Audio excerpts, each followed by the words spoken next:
Mga maswerteng zodiac signs sa taong 2024. Capricorn.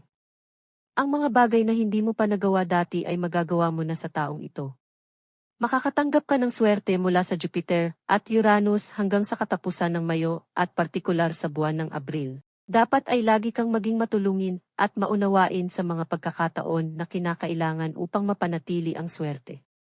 Sa panahong ito, maaari kang makipagsapalaran dahil oras na upang makamit ang mga pangarap na palagi mong nais, sinusuportahan ka ng mga bituin. Ito ay mahalaga para sa'yo at kailangan mong maging determinado. Taurus. Ito na ang tanda ng magiging pinakamaswerteng mong taon dahil ang Jupiter, ang planeta ng kasaganaan at swerte, ay nasa signa ito hanggang sa katapusan ng Mayo.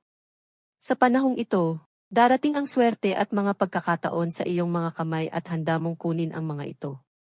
Ito ang magiging perpektong oras upang makipagsapalaran sa mga bagong proyekto at upang buksan ang iyong sarili sa mga bagong karanasan. Ang rekomendasyon ay alagaan mo ang iyong sarili sa matinding panahon na ito.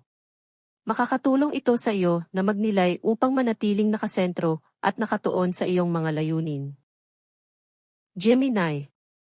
Magiging maswerte ka lalo na sa katapusan ng Mayo kapag ang Jupiter, ang planeta ng swerte at kaperahan ay dumaan sa iyong tanda at nagpadala sa iyo ng malalakas na vibrations nito. Mula noon hanggang sa katapusan ng taon, mararamdaman mo na parang ang buong universe ay pabor sa iyo, na nagdadala sa iyo ng mga hindi ka panipaniwalang pagkakataon. Manatiling bukas upang ang oportunidad para sakupin ang maswerteng sandali na ito. Yakapin ang mga pagkakataong ito at magkaroon ng di malilimutang taon. Magagawa mong gumawa ng mga hakbangin, igiit ang iyong sarili at makamit ang iyong mga pangarap. Mahalagang makinig ka sa iyong intuisyon sa panahong ito, ito ang iyong magiging pinakamahusay na gabay.